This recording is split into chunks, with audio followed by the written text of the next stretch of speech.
नाव माझं सुगंधा वसंत दिवाने, मुक्काम गिरशे, वय 62 वय माझं. तर त्या तिथून माझं आता जवळजवळ 15 वर्ष झालं डोकं दुखतं. कशामुळे? भाजीपाला मी करायच भरपूर, 45 वर्ष भाजीपाल्याचा धंदा अजून समजा चालूच आहे माझा. थोडा थोडा खायला केला तरी मी विकायला नेतो, कोटा का बोलायचा. पण त्या मुला डोफ्यांची झीज झाली माझ्या. एक सरा काढलं त्याच्यात पापरीच नव्हती डोफ्यावर अजिबात, साप जितलं होतं. मग असंच आयुर्वेदिक बागाचा तेवढे पुरता, पण त्या तेवढे पुरताच अजून कुठं पक्का फरक मला आला नव्हता. इथं तुमच्या इथं आलो, बाटली नेली, त्या पहिलेच बाटलीन मला फरक आला. पक्क सुजाचं माझं डोकं सुजाचं, पण असं चावाचं नुसतं पिकल्यावर का कोणाला वाटेल पू झाली. अच्छा. कंबर पण पक्की दुखायची. पण या बाटलीनी मला बराच फरक झाला. मालिश दोन्ही टाइम करायचो मी, भरपूर मालिश करावी. माझी सुनबाई करायची मालिश, चांगली सुनबाई.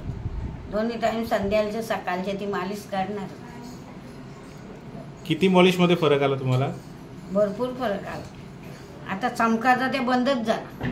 डोप, हा, जे डोप चमकाचं ना त्याचा फरकच झाला या बाटली लावल्या कुठे.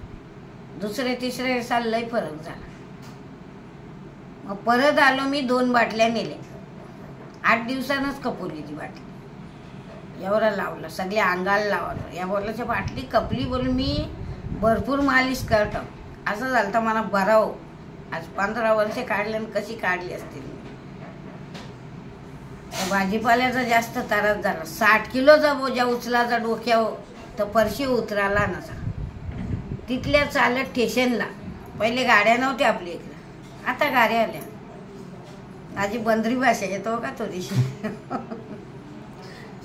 त्यावेळेला मग गाड्या नव्हत्या ना, चालत यायचं. डोक्यावर एवढं बोजे वाहिले तर. आता गाड्या, मागच्या तो पूल झाला त्या टायमाला गाड्या आल्या. पुलाला किती तरी 32, 30, 34 वर्ष झाली. म्हणजे 45, 46 वर्ष मी सारखं बोजे ऐकलं. मग त्यांना सांगेल ना मी, तिथं अशापासून अशी बरी झालो. 2-4 लोकांना सांगलेच मी. आणि ज्यांचे गुडघे दुखतात त्याने लावायला पाहिजे का? त्यांना सांगले लावा तुम्ही, लावल्याने फरक होईल तुम्हाला. मग मी चांगली झालो. ते अजून थोडं बोलू आता. तर तेव्हा तर तू अजून कुठं स्पष्ट झाले, कामाला जातं बोलून. मी कामाला का जात नाही, मला पाठवीत नाही कामाला म्हणून. पण फरक मला तिथंच झाला.